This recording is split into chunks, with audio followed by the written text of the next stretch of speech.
अस्सलाम वालेकुम, नमस्कार, जय हिंद दोस्तों। मैं शबनम शेख आज आप लोगों के सामने लाइव हूँ।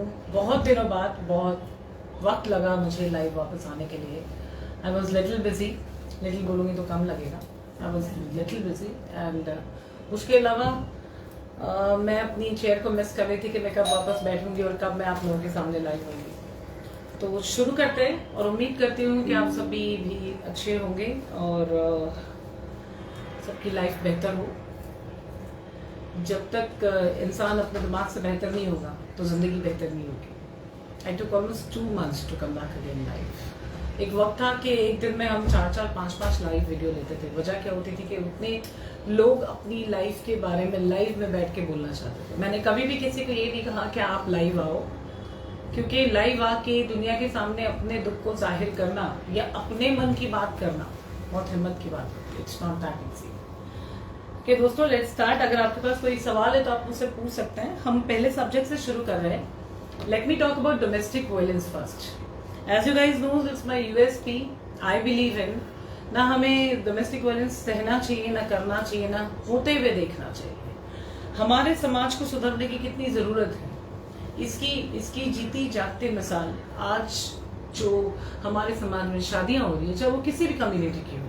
शादियों में जो खर्चा किया जा रहा है, वो शादियों में जो दहेज के नाम पे जो दिया जा रहा है, वो देने से क्या करते हैं। अभी मेरे पास आप देखो, ये मैं रीसेंट आपको आज के और कल के केसेस के अपडेट सुनाऊं। लड़कियां कहती हैं कि माँ बाप ने जो देकर भेजा वो लेकर ससुराल वाले कहते हैं कि क्या लेकर आई है, कुछ लेकर नहीं आई है। पहले तो शादी के वक्त कहते ही नहीं है कि इनको कुछ चाहिए, फिर जैसे ही शादी होती है तो इनको ऐसा लगता है कि कुछ दिया नहीं है।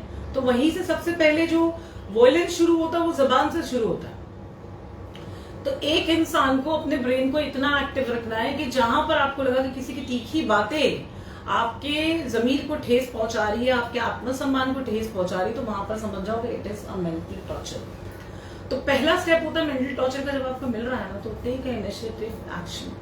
आपने एक एक्शन नहीं लेने की वजह से वो फिर बढ़ता है गाली की तरफ, फिर वो बढ़ता है मार की तरफ।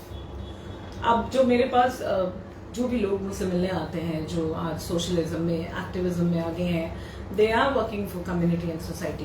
तो जब वो लोग आके कहते हैं कि मैं उनके लिए रोल मॉडल हूँ और मुझे देख के, and they are almost 15 years younger than me, तो ऑफ कोर्स वो बच्चे जब आके मुझे कहते हैं कि वो मुझे देख के सीख रहे हैं और उन्हें अच्छा लगता है और मैं उनको इंस्पायर करती हूँ, तो मुझे भी बातों को सुन के ऐसा लगता है कि यस ऑफ कोर्स, कि मेरी हर एक बातें वो बहुत इंपॉर्टेंट है, एक एक शब्द।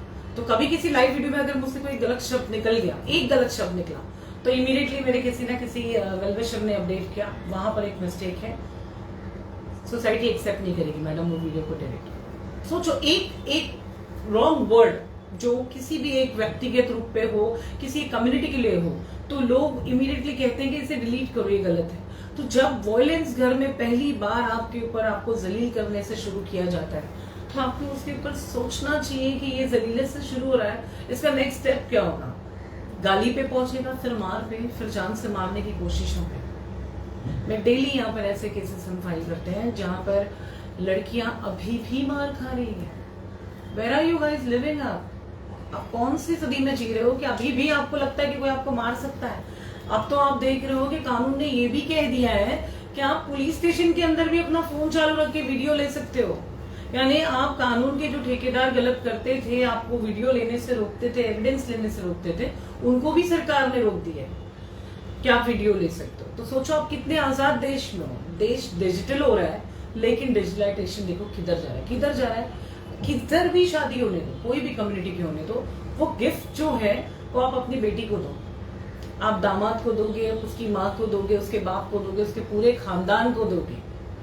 अगर लड़का ठीक निकला तो ठीक, आप इतना पैसा खर्चा करके एक लड़का आप ढूंढ के अपनी बेटी की शादी कराते हो, और वो लड़का अगर ठीक निकला तो वेल एंड गुड, ठीक नहीं निकला तो आपने किए किराए पे पानी फिर जाता है। फिर आपकी बेटी को महीने का 5,000 भी खर्चा देने के लिए वो कोर्ट तक खींचेगा, लेकिन वो आपको देगा। तो instead of wasting money behind marriages, पैसा ही सबसे बड़ी प्रॉब्लम है। अगर ऊपर वाले ने पेट नहीं बनाया होता तो पैसे की जरूरत बिल्कुल नहीं पड़ती। तो पेट बनाया है तो काम करना जरूरी है। आज की तारीख में लड़कों का ट्रेंड हो गया है, मम्मी पापा को भी लगता है कि बेटा पैदा किया है तो एक एटीएम कार्ड पैदा हुआ है, इसको स्वाइप करते जाओ, स्वाइपिंग होती जाएगी, पैसा आता जाएगा। ये उनके दिमाग में बैठा है। उसको चेंज करने के लिए समाज में सुधार जरूरी है। प्लीज, जहां पर आप देखते हैं जहां पर कैश का लेन देन हो रहा है शादियों में, ये मैं समाज को मेरी तरफ से इस पर्टिकुलर सब्जेक्ट पे एक आगाह करना चाहूंगी और एक जरूर आपको ऐलान करना चाहूंगी कि आपको ये करना चाहिए। जहां पर आप देखते हैं कैश का ट्रांजैक्शन हो रहा है किसी भी शादी में, प्लीज वो शादी का आप इमीडिएटली 100 नंबर डायल करके रिपोर्ट कीजिए। समाज में गलत चीजों को होते हुए देखना और रोकना हमारी जरूरत है, ये बहुत जरूरी है, ताकि पता चले कि गलत गलत होता है। ऐसा क्यों नहीं करते कि आप लड़की जिस घर की करके लेकर आ रहे हो उस घर को आप 5-10 लाख रुपए देते हो क्या? आपके घर की हम लड़की करके लेके जा रहे हैं। साहिल, ऐसा हुआ है कभी? कभी नहीं हुआ। क्यों? लड़की जाएगी भी आपके घर में, वो डॉक्टर है, वो इंजीनियर, वो लॉयर है, वो पुलिस ऑफिसर है। मैं लड़कियों की बात कर रही हूँ। औरत को वो एक मेंटालिटी बना ली है हमारे देश ने कि वो औरत है तो डोमेस्टिक वर्क वही करेगी, वो किसी भी तबके के लेवल पे काम करे, लेकिन घर लौट के वो कितनी भी थकी हो, अगर खाना बनाने का सब्जेक्ट है, मैं हर घर की बात नहीं कर रही हूँ, खाना बनाने का सब्जेक्ट है तो वाइफ ही बनाएगी। तो ये मेंटालिटी के बाहर जब तक नहीं निकलेंगे, जब तक हमारे देश में डोमेस्टिक वर्क्स के लिए आदमियों को भी लागू किया जाए और साथ ही साथ में औरतों को हाउस वाइफ बन के बैठने के पैटर्न से बाहर निकलना होगा। आप देखो भी, मैं और सैड डिस्कस कर रहे थे, हमारे देश में टैक्सेशन कितने % लोग टैक्स भरते हैं, कितने लोग हैं? ठीक है, 6% लोग टैक्स भरते हैं, बाकी के 95% लोग जो है वो चीजें जो खरीदते हैं वो other than the way they are paying the tax. But फिर भी इनकम के लेवल के ऊपर लोग आ क्यों नहीं पा रहे हैं? एक आदमी कमाता है जिसकी 15-20, I am talking about very small family, जो जिनको लगता है कि शादी करना 15-20 हजार सैलरी कमा ली आपने तो आपको शादी करने की एलिजिबिलिटी हो जाती है और आप शादी कर सकते हो और आप सडनली 2-4 बच्चे प्लान कर सकते हो। फिर उनके खर्चे नहीं पूरते, उनकी लाइफ है जो प्रॉब्लम में चलती है। तो वोलेंस की बहुत सारी वजह है, please avoid it. Let me go ahead with the subject number 2, extra marital affair. अब ये वो शादियां जो माँ बाप ने कराई, वहां पे लोग तकाजा देते हैं। ज्यादातर देखो लड़कियों के भी बहुत ज्यादा अफेयर्स बाहर आते हैं। मेरे पास 50% केसेस मर्दों के हैं। तो मैं बताती हूँ अब आपको स्ट्रेच से। जैसे ही कोई शादीशुदा इंसान किसी दूसरी बंदी से अफेयर रखता है, वो कोशिश करता है, अभी जो मैटर फिजा ने कहा हमें नहीं लेना है, जस्ट आधा घंटा पहले, तो एक रीजन क्या है? लड़की 23 साल की और लड़का जो है वो 35 साल का, 35-38 साल का, 38। शादीशुदा आदमी एक कुंवारी बंदी से अफेयर रखता है, बंदी ऊपर से उसको पैसा भी दे रही है। पिछले 7 साल के अफेयर है, 5 साल का फिजिकल अफेयर है। फिजिकल अफेयर में बंदी पैसा दे रही है, उस आदमी को पैसा दे के रिलेशन रखा है और एक्सपेक्ट करती है कि वो उससे शादी करेगा। एक तो आप एक्स्ट्रा मैरिटल अफेयर रखते हो। I hate people who are doing this. आपको अगर अफेयर्स ही रखने हैं तो शादी मत करो। शादी की है ना तो उसके साथ लॉयल रहो। फिर तुम्हारे जो जज्बात है, मर्द हो या औरत, उस पर कंट्रोल रखो। शादी का जो लेवल है ना उसको खराब मत करो। हमारे देश के कानून ने एक्स्ट्रा मैरिटल अफेयर को लीगल कर दिया। मेरे सामने लोग हैं, एग्जाम्पल लाइफ, लड़कियां मैके में बैठी हैं, पति बाहर, 1 नहीं 2 नहीं 4 नहीं 10 अफेयर्स, शादियां, relations, everything is going on. सिर्फ मुस्लिम्स की बात नहीं कर रही, मैं हर कम्युनिटी की बात कर रही हूँ। वजह क्या है? लोगों को लगता है एक्स्ट्रा मैरिटल अफेयर लीगल हो गया। अफेयर लीगल हो गया, तुम्हारा जमीर इलीगल हो गया क्या? लेकिन सब्जम जी, जैसे कि आपने बोल रही है कि अफेयर हो रहा है औरतों का, मर्दों का, हाँ, इसकी वजह एक देखो, हमारे सोसाइटी में क्या है ना, अगर औरत को सब कुछ घर में सब कुछ मिल रहा है, हाँ, तो बाहर अफेयर क्यों करेंगे वो? मानसिकता में प्रॉब्लम है ना। अगर आपने शादी की है तो शादी की क्यों थी? अगर आपके स्पोज से, आपका हस्बैंड है, आपकी वाइफ से आपको सेटिस्फैक्शन नहीं मिलता है, या वो खूबसूरत नहीं है, या वो बेहतर नहीं है, तो आप प्यार ढूंढने के लिए बाहर निकल रहे हो, तो वो आपकी सोच में प्रॉब्लम है ना। दिल में प्रॉब्लम हो तो तलाक लेके निकलोगे ना। अगर इनकम्प्लीटनेस है, वो एक्चुअली आपके अंदर का कमीना बना है। जितने शादीशुदा मर्द हैं या जितनी शादीशुदा औरतें हैं जिनके अफेयर बाहर हैं, ये पूरे के पूरे कैरेक्टरलेस हैं। ये कभी भी कहीं भी जाके कैरेक्टराइजेशन का कोई सर्टिफिकेट कहीं से नहीं ला सकता है। एक मर्द जो शादीशुदा है, एक औरत जो शादीशुदा है, और वो लोग बाहर किसी से भी अफेयर रखते हैं, एब्सोल्युटली कैरेक्टरलेस, एब्सोल्युटली। क्यों? क्योंकि तुम तबका चेंज नहीं कर सकते हो, तुम उसकी लाइफ में आके उसकी लाइफ से किसी को ओरिजिनली बाहर नहीं निकाल सकते हो। आप एक सप्लीमेंट हो, आप एक्चुअली क्वेश्चन का आंसर पेपर नहीं है।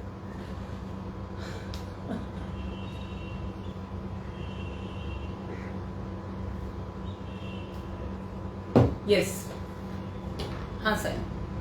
जैसे कि शबनम जी, अभी सुप्रीम कोर्ट में एक वकील ने याचिका दर्ज की थी कि ये जो 490 केस जो है हो रहे, इसमें बदलाव किए जाए, और सुप्रीम कोर्ट ने साफ साफ बोला है कि हम इसमें कोई बदलाव नहीं करेंगे।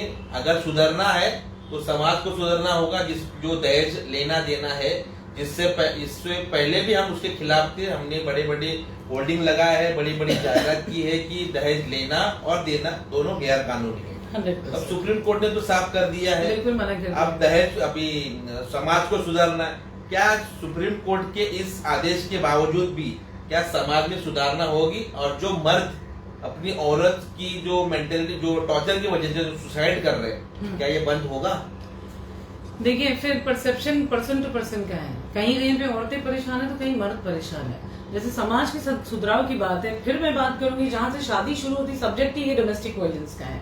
अगर किसी एक आदमी ने सुसाइड किया तो कितनी औरतें मर रही हैं, कितनी औरतें मर रही हैं। मैं किसी की तुलना नहीं कर रही हूँ, वो पीड़ित मर्द हो या औरत हो, पीड़ित है, पीड़ित है। उन्होंने याचना झेली, उनको यातना बर्दाश्त करनी पड़ी, तो उनको उसके लिए नजदीकी पुलिस स्टेशन में जाना था, कंप्लेंट करना था, उनको सुसाइड नहीं करना था। इंसान फिर वीकनेस ब्रेन में है, अगर उसका ब्रेन काम नहीं करेगा, सी दिल इज ओनली वन, ब्रेन है वो इंसान सब जगह इस्तेमाल करता है कि मैं कहां से क्या प्रॉफिट ले लूं, क्या बेनिफिट बनाऊं और क्या लॉस करूं। सुप्रीम कोर्ट ने क्लियर जस्टिफिकेशन दिया है कि कोई बदलाव नहीं होगा डोमेस्टिक वायलेंस के कानून में। क्यों? क्योंकि एक मर्द के सुसाइड से पता चल रहा है कि एक मर्द कितना तकलीफ से गुजर रहा था, तो वैसे ही दूसरे भी जो मर्द है वो उसकी कंप्लेंट मेंशन कर सकते हैं। अगर बदलना है तो समाज को बदलना होगा। क्यों? जो डोमेस्टिक वायलेंस है ये शुरू ही होता है पैसे से। जैसे जहां पे मांग खत्म होगी साहिल, वहां पे वायलेंस खत्म होगा। Yes please proceed. जी, जैसे कि शबनम जी अभी आपने कहा, आप पिछले 20-21 साल से काम कर रहे हैं बिल्कुल 20 साल डोमेस्टिक वायलेंस के लिए। यस। तो ये पिछले 20 साल में कुछ बदलाव नहीं हुआ है? नहीं, मैं कहूँगी आगे कुछ होगा? मैं कहूंगी हुआ है, मैं कहूंगी बिल्कुल हुआ है, बिल्कुल हुआ है। काफी लोगों में जागरूकता आई है। जो लोग अपनी अपनी बीवियों को घर बंद करके मारते थे, कड़ी लगा के मारते थे, उनको लगता था कि कड़ी कभी खुलेगी ही नहीं।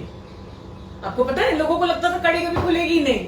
क्या बोलते हैं रेशमा? सही कड़ी खुल गई। और जो मारने वाले पति थे ना, कभी कभी उनके भी हाथों, मतलब उनके भी गालों को है ना जबरदस्त हाथों ने छू दिया है, तो उनको भी महसूस हो गया रे रे रे रे कि दुख और दर्द जो है जितना मुझे होता है उतना उसे होता है। तो थोड़ा सा जो है बिल्कुल बदलाव आया है। तो जरूरी है जागरूकता, तो भी हमारा काम है अवेयरनेस का। हम करते हैं अवेयरनेस के लोग अपनी लाइफ में चेंजेस लाए। जो कैरेक्टर से कमी ना होगा वो कभी चेंज नहीं होगा। अभी कल वो बंदी बोलती है कि मुझे मेरे पति के साथ रहना है, मैंने तीसरी बार अफेयर पकड़ा है, कल का जो मैटर तीसरी बार अफेयर पकड़ा, और अभी 6 महीने से मैके में आके बैठी है। बड़ी बेटी 16 साल की है, 3 बच्चे हैं। तो मैंने बोला तुम क्या चाहती हो? तो मुझे रहना है अभी। अरे तो रहना ही है तो फिर एडजस्ट करो। तो वो सुधरेगा नहीं। मिली मेरे को बताओ तुम क्या चाहती हो? मेरे पास कोई जड़ी बूटी है? मैं फाइलिंग करूंगी, उसको समझाऊंगी, उसको काउंसलिंग करूंगी कि वो चीजें गलत है, उसको ना करे। लेकिन उसका पति तो एकदम साफ बोलता है तुझे रहना है रह, नहीं रहना है मत रह, मैं चेंज नहीं होगा। अब तुम बताओ, मैं do I have any medicine for this? Medicine is only this. अगर कोई इंसान इतना गंदा है जिसकी गंदगी को आप बर्दाश्त नहीं कर सकते हो, divorce is the only solution. उस सोल्यूशन को लीगल वे से लो। उसमें जितनी चर्बी है ना, जितने उसके अंदर एक्साइटमेंट है अपनी प्यार को, जज्बे को, जवानी को लेकर, उसको बाहर जाके वो सब कुछ करने दो। But you take half legal property of his और उसको करने दो। You take your legal divorce. Yes of course this is only solution. What you feel? फिर इसका कोई सवाल है? ओके। अभी शबनम जी, आप पिछले 20-21 साल से आप सोशल वर्क कर रही हैं।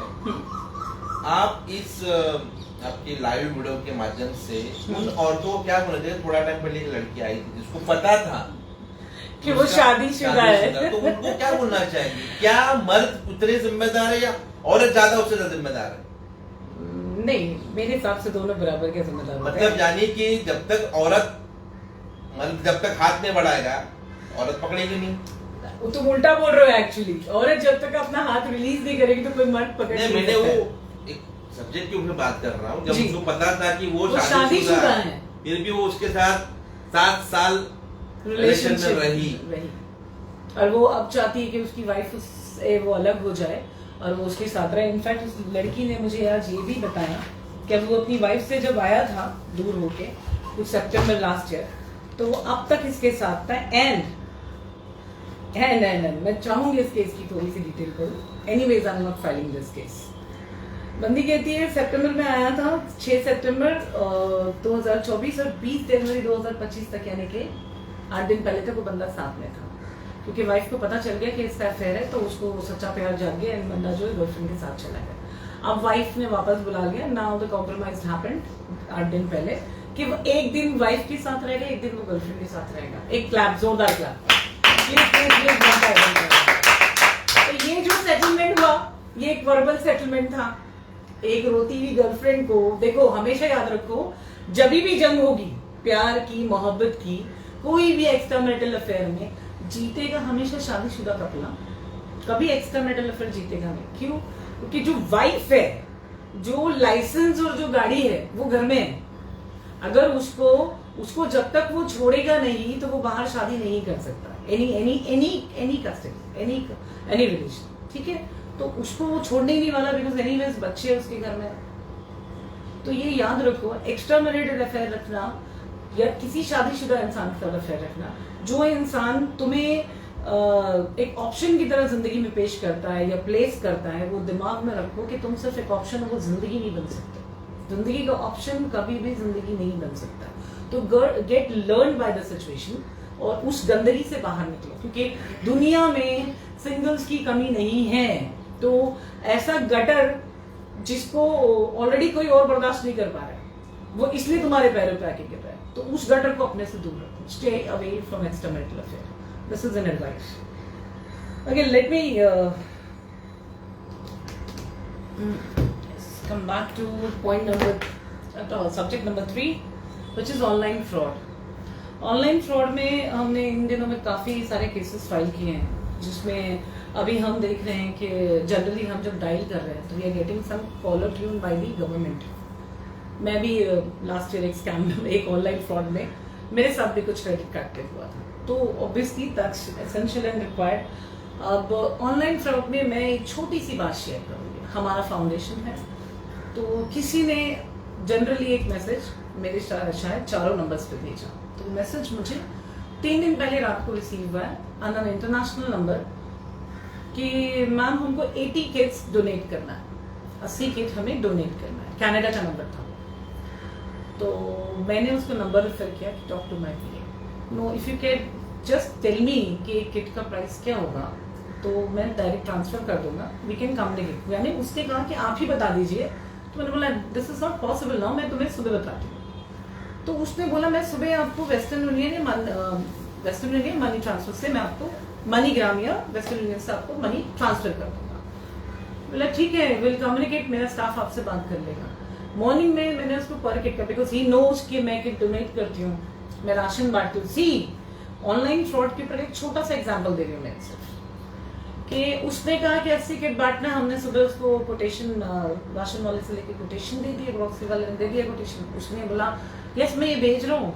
अब भेजने में जो 2 घंटे लगेंगे, मुझे यहाँ कहीं कुर्ला में, वो कनाडा से बंदा मुझे लिख रहा है कि मैडम यहाँ कुर्ला में मुझे किसी को 9,800 रुपये किसी के ऑपरेशन का पे करना है। कुर्ला की किसी का नाम ले रहा है एंड किसी हॉस्पिटल का स्कैनर भेजा उसका मुझे।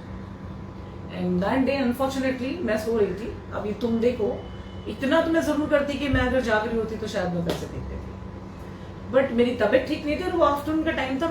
मैंने उठकर उसको जवाब दिया, I can not send any money until unless I receive, because we being studying this. Government बोल रही है दिन रात बोल रही है हमें गवर्नमेंट के ध्यान दो। वो मैंने उसे बोला है, उसके बाद से वो बंदा आज तक 3 दिन हो गया वो ऑनलाइन नहीं आया, क्योंकि वो नंबर जो था वो एक डमी नंबर था। That was only a scam, जो सिर्फ एक 9-10 हज़ार रुपये का स्कैम था। तो वैसे वो दिन भर में हर एक इंसान के सोशल मीडिया को स्कैन करता है।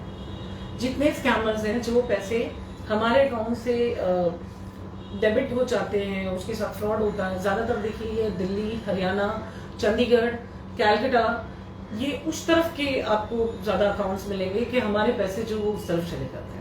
क्यों? क्योंकि वहाँ पे प्रॉपर इस तरीके के कॉल सेंटर्स चल रहे हैं, इस तरीके के कॉल सेंटर्स चल रहे हैं जिनको आए दिन हमारी सरकार वेट करती रहती है और उसको सील करते रहती है, विच इज़ इलीगल। तो ऑनलाइन फ्रॉड, लोगों को लगता है कि हम थोड़ा सा पैसा फ्रॉड करके और कुछ बना लेंगे, वो एक ना एक दिन जरूर पकड़े जाएंगे, चाहे वो जो भी लेवल की फ्रॉड। अच्छा, ऑनलाइन के ऊपर अभी और कुछ कहना चाहते हैं। जितने प्लेटफॉर्म्स हैं, not only Facebook, Instagram, Twitter, x और एनी डेटिंग एप्स, आप जितने प्लेटफॉर्म पे एक्टिव हो, आप अगर किसी से भी बात करते हो और आपने अगर किसी से कम्युनिकेशन किया और कोई आपसे किसी भी तरीके की, चाहे वो 100 रुपए की मदद क्यों ना मांगता हो, 1 single 100 rupees, that's a scam. अगर आपसे कोई भी 100 रुपए मांगता है, 100 रुपया भी मांगता है, तो भी समझ जाना है स्कैमर है।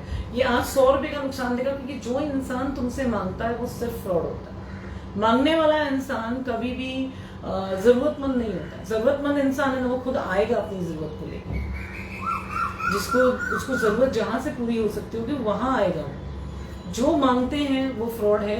तो जितने भी सोशल मीडिया के माध्यम से मैंने देखा है, हमारे पास तो सोशल मीडिया के माध्यम से लोगों ने शादी करके आए हैं, हमें लाखों रुपए लड़के को दे भी दिए। तो ये चीजों से प्लीज आगाह रहें, be safe. Okay, let's talk about affairs. Here we talking about pure affairs, no extra marital affair. Topic number 4, affair. Affair आप किससे करना चाहोगे? मैं ये आज की जनरेशन के लिए स्पेशल लाइन है, साइन रिकॉर्ड कर दिया। आज की जनरेशन के लिए ये बहुत ज्यादा इंपॉर्टेंट है कि आप एक चीज को ध्यान रखो, दुनिया बहुत बड़ी है। आपको जिंदगी में जो इंसान मिला है, जो आपको शायद वो इतनी तकलीफ दे रहा है, थोड़ी ज्यादा दे रहा है, बहुत ज्यादा दे रहा है, तकलीफ इज तकलीफ, चाहे फाइनेंशियल हो, इमोशनल हो, प्रैक्टिकल हो, फिजिकल हो।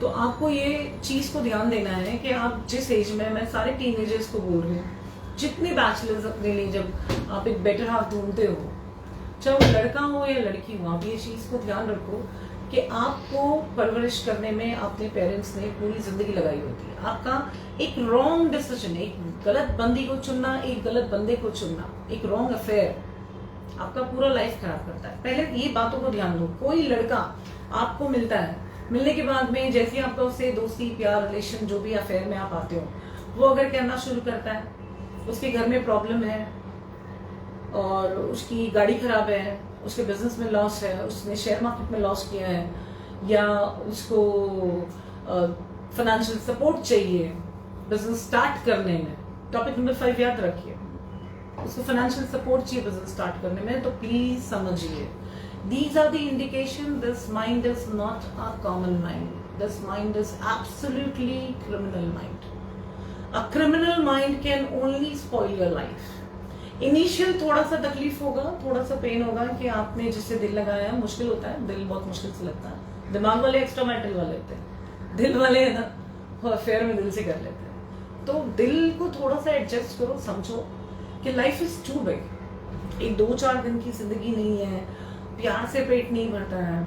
क्यों लव मैरिजेस 95% जो है खत्म होती है, क्यों डिवोर्सेस होता है? क्योंकि चूजिंग अ पर्सन, आप जब वो सिलेक्शन करते हो, वो सिलेक्शन मैटर करता है कि आप क्या सिलेक्शन कर रहे हो। जो बंदा आपको कभी रिलेशनशिप में रहने में, प्यार मोहब्बत में ही उसने एक थप्पड़ मार दिया, चाहे वो लड़का हो या लड़की हो, एनी जेंडर यू आर, वो आपका सबसे बड़ा दुश्मन है जिसने आपके ऊपर हाथ उठाया। ये बात को आप याद रखो, सबसे बड़ा दुश्मन। जो वक्त आएगा ये वही इंसान होगा जो तुम्हारी जान लेने को पीछे नहीं हटेगा, ये भी याद रखो। तुम्हें किसी दुश्मन की जरूरत नहीं, जिसने तुम्हें एक बार एक थप्पड़ मारा, तुम्हें किसी और से डरने की जरूरत नहीं है। जब भी तुम पे जो बुरी मुसीबत होगी वो इसी इंसान के थ्रू होगी। कैलकुलेशन कर लेना, ये वीडियो सेफ रखना, लोगों के लिए काम आते हैं, मेरी बात है, तजुर्बा है ये, यही बैठ के सीखा, लोगों को देख के सीखती हूँ, लोगों की जो कमीनी हरकतों को देखती हूँ कि कौन से स्केल के कैटेगोरिकली हरामी होते हैं। Sorry to use certain words, but बहुत बुरे लड़के। एक लड़का मेरे सामने 3 दिन पहले आया, याद है वो लड़का, उसका वो घमंड, और वो लड़की, मतलब वो लड़की के मेरे ख्याल से पैर की नेल पॉलिश का भी कलर नहीं होगा, वो इतना गंदा दिख रहा था लड़का। लव मैरिज ऐसी कि लव मैरिज के लिए इन्होंने काफी झगड़े फगड़े करके लफड़े करके लव मैरिज की। अब वो उसके साथ रहना ही नहीं चाहता है। क्यों नहीं रहना चाहता? क्योंकि इनका अफेयर जो था पिछले 5 साल अफेयर था। लड़के की शादी कहीं और तय हुई, लड़की ने उसके ऊपर केस फाइल किया क्योंकि लड़की माइनर थी, 18 साल की नहीं थी, तो पॉक्सो का केस फाइल हुआ। I am right? पॉक्सो का केस फाइल हुआ तो ऑफिसर ने बुला के बोला शादी कर लो ना, केस क्यों फाइल कर दो? केस को फाइल किया नहीं फाइल किया, आई डोंट नो, वो खुदा बेहतर जानता है। बहरहाल लड़के ने पॉक्सो से रिलीफ के लिए लड़की से शादी की। अब शादी तो कर ली और बोलता है इसने मेरे पे रेप केस बनाया। नाउ लिसन दिस, प्यार देखो, लड़की ने अपना प्यार हासिल करने के लिए बेस्ट सोर्सेस, बेस्ट तरीका, क्योंकि लड़के ने जब उसके साथ फिजिकल रिलेशन शुरू किया तो शादी के यही कह के शुरू किया। तो commitment of marriage, if you break commitment of marriage तो you are eligible for an FIR। तो वो FIR उसकी बनी जहाँ पे लड़के को ओपिनियन मिला ऑफिसर से कि शादी करूं। लड़की कहती शादी करके मुझे घर पे नहीं लेके गया, और लड़का उसे दिन रात बोलता है तेरा मैंने 5 साल रेप किया ना, 5 साल रिलेशनशिप में तो वो अभी उसको डेली ताने मारता है। वो लड़का मेरे सामने जब आया तो वो इतने नशे में था और उसको पकड़ पकड़ के मारता है, रोड पे पकड़ पकड़ के मारता है। लड़की कहती है मुझे उससे डर लग रहा है, इनफैक्ट मैंने कहा उससे डिवोर्स दे वरना he can harm you any point of time. अब वो बोलता है कि ना मैं तलाक दूंगा ना मैं रखूंगा। क्या था ये? प्यार था एक्चुअली। मैंने किसी का नाम नहीं कहा, किसी का नाम नहीं लिया, मैं सिर्फ आपको एक स्टोरी जो एक रियल स्टोरी है, ट्रू इवेंट है, उसको मैं सिर्फ आपको बता रही हूँ कि इससे कुछ सीखो। एक चीज, एक कांच का टुकड़ा जो होता है ना, वो होता है प्यार, इश्क, मोहब्बत, शादी, रिलेशन। कांच का टुकड़ा, उसको आप गिराओ, उसको आप ब्रेक करो, उसको आप हथौड़ी से मारो, उसको आप जैसे भी डैमेज करो, आप उसको कितना भी रिपेयर करोगे ना, वो रिपेयर नहीं हो सकता है। तो choosing a right person, taking right decision, सबसे ज्यादा इंसान को जरूरी है अपनी जिंदगी में अपनी self respect. The moment you stop respecting yourself, तुम्हारा लाइफ वहां से खत्म है। आपको दुनिया में बाहर निकल के रिस्पेक्ट कमाने की जरूरत नहीं है, आप अपने घर में बैठ के कमाओ। आपका जो काम है, आपका जो ऑफिस है, आप जहाँ से ऑपरेट करते हो, आपको रिस्पेक्ट वहीं बनानी है। इंसान को कहीं बाहर जाके कोई तीर नहीं मारना है। आपकी इज्जत आपके काम से बढ़ती है, आप जो काम करते हो जिस भी प्रोफेशन से। And stop asking money. दूसरों से पैसे मांगने वाले लोगों की इज्जत शून्य बराबर होती है। कितनी बराबर होती है? शून्य बराबर। मेरे डैडी कहते थे मांगने वाला इंसान, उसका जमीर मर चुका होता है तभी वो किसी से मांगता है। और जो लोग मांग के दूसरों के पैसों से बिजनेस बनाने, शादी करने, सेटल होने और बच्चे डिसाइड करने का सोचते हैं, वो सिर्फ जिंदगी पे बोझ है, इनका कुछ नहीं हो सकता। Surroundings matter, that's my last subject of today. Of course surrounding matter करती है। आप अच्छे लोगों के साथ बैठना, अच्छे लोगों के साथ आपका काम करना, अच्छे लोगों के साथ घूमना बहुत जरूरी है। अगर आप चोर से मिलोगे, आपको पता है साहिल, चोर जो चोर होते हैं ना, प्रोफेशनल चोर, वो भी डेली अपने घर से, क्योंकि मैंने पिछले 14 साल रिहैब सेंटर चलाया, तो I have bit of experience कि वो चोर भी अपने घर से रोज सुबह काम पे जाने निकलते हैं। जितने चोर हैं, एक बड़ा, क्योंकि I used to work with Mumbai police और हमने ऐसी काफी चीजों को देखा है रियल में। तो वो कहते हैं कि वो सुबह सुबह नहा धो के रेडी होते हैं, मस्त एकदम हीरो माफिक है, एकदम ओके क्लासी। एंड वो बस में, लोकल ट्रेन में, जो मैं लोकल ट्रेन में जो चोरियां हो रही हैं, जो क्या कहते हैं, अभी भी होती होंगी वो चोरियां, मैं पुराने केसेस के बारे में बता रही हूँ, बट वो जो चोरियां होती है बसेस में, जो चोरियां होती है, आज भी चोरियां हो रही है ना हमारे घर में। इसी घर की बात कर रही हूँ मैं। लास्ट ईयर हमने, मेरी बिल्डिंग रीपेंटिंग में गई हुई थी, तो जो पेंटिंग हो रही थी साइड में बाम्बूज लगे हुए थे चारों तरफ। I think it was more than for 9 months, 9 महीने हमारी बिल्डिंग में बाम्बूज लगे हुए थे। एक चोर प्रॉपर डेली वो बाम्बूज से चढ़ के ऊपर से मेरे सामने वाला फ्लैट, उसमें जाके वो पूरा 1 महीना उसने घर का धीरे धीरे धीरे धीरे करके सामान खाली किया, इसी सामने के फ्लैट। तो जब वो मेरे घर पे, जिस दिन ये बालकनी खुली रहती थी अंधेरा में और बाम्बूज लगे, तो वो घर पर आया, इस बालकनी से आया, वो आकर, क्योंकि केबिन में कोई कैमरा नहीं है, इस बालकनी से आया, उसने यहाँ पे सारे फ्रेम्स देखे, वॉच देखे, तो यहाँ से अंदर गया किचन में, वहाँ जाके उसने खाना खाया। खाना खा के जब बाहर निकला और उसने वहां जाके जब वो मेरा और डैडी का फ्रेम देखा, क्योंकि यहाँ तो अंधेरा था, उसे कुछ दिख नहीं रहा था, बाहर की लाइट जल रही थी, जैसे उसने वो फ्रेम देखा और फिजा को आवाज आई घर में किसी चीज की। एंड जस्ट इमेजिन वो वीडियो में बाहर कैप्चर हुआ, यहाँ 5 माले से वापस टेरेस से चढ़ के उतर के भागा है कुछ। वो वीडियो जैसे ही पुलिस स्टेशन में सबमिट किया एविडेंस के लिए, हमने नहीं किया, सामने वाले ने FIR किया था, but we have given the evidence. Police को 1 घंटा लगा उसको ढूंढ के निकालने में। कितना टाइम? मैंने इतना बड़ा एक्सप्लेनेशन क्यों दिया? ये उसके ऊपर लगभग 60वां केस था, 60 से ज्यादा केस उस चोर के ऊपर। उसको अरेस्ट करके ले जाते हैं, 2-4 दिन में उसको बेल मिल जाती है, क्योंकि जेल में भी रख के उनको क्या करेंगे? वो लोग वहां से भी निकलते हैं, बेल पे बाहर आते हैं, फिर वही करते हैं, फिर वापस अंदर जाते हैं। तो सराउंडिंग मैटर इसलिए करती है। अगर आप नशेड़ियों के साथ अपने बच्चों को रहने दो तो नशेड़ी करेंगे।